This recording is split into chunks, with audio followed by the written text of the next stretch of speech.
Shalom saudara-saudara yang terkasih di dalam Tuhan kita Yesus Kristus. Senang sekali kita bisa bertemu lagi di dalam kita merenungkan kebenaran firman Tuhan. Pada kesempatan ini saya mengajak kita sekalian untuk mendengar serta merenungkan firman Tuhan dari kitab Yesaya pasal 26 ayat 3 sampai 4. Saya akan bacakan ayat firman Tuhan ini buat kita sekalian.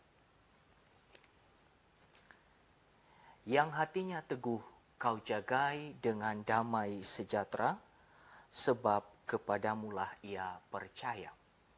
Percayalah kepada Tuhan selama-lamanya, sebab Tuhan Allah adalah gunung batu yang kekal. Demikian firman Tuhan.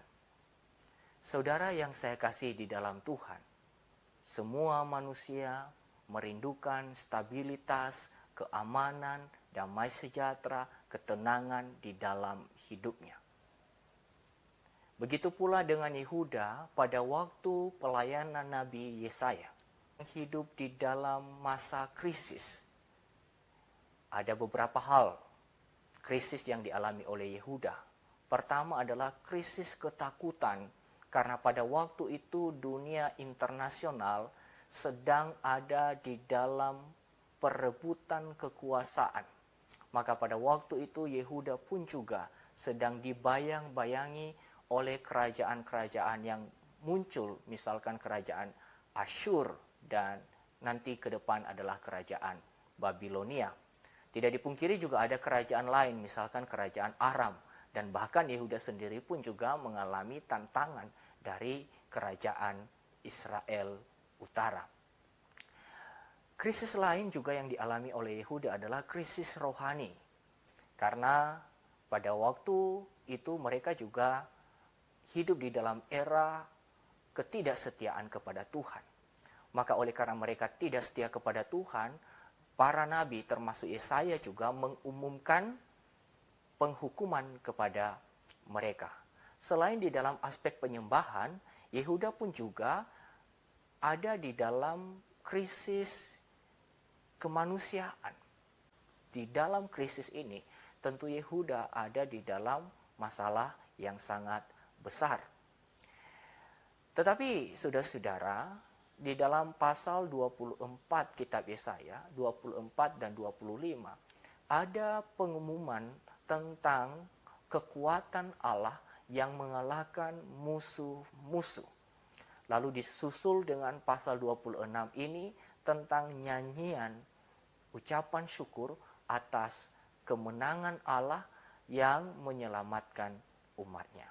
Jadi nyanyian ini adalah berbicara tentang keselamatan yang dianugerahkan sendiri oleh Allah yang melampaui apa yang diharapkan oleh Yehuda yang hidup di dalam krisis itu.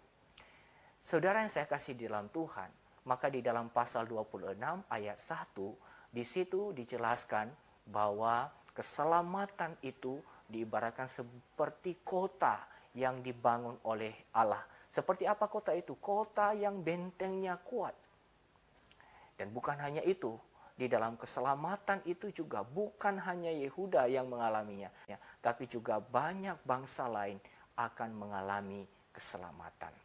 Jadi di dalam pelayanan Yesaya, nyanyian tentang keselamatan yang dimaksud di sini adalah keselamatan yang di dalamnya banyak orang akan mengalami Tuhan, menyembah Tuhan, dan tinggal di dalam kota yang dibangun oleh Allah sendiri. Tentu saja kota yang dimaksud di sini bermakna metaforik.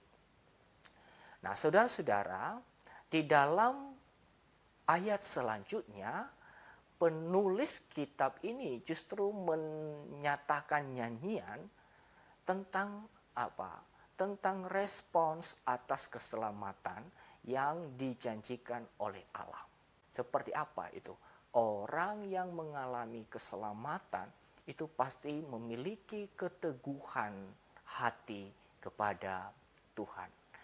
Nah, keteguhan hati itu membuat seseorang mengalami damai sejahtera. Mengapa? Karena hatinya dijagai oleh Tuhan.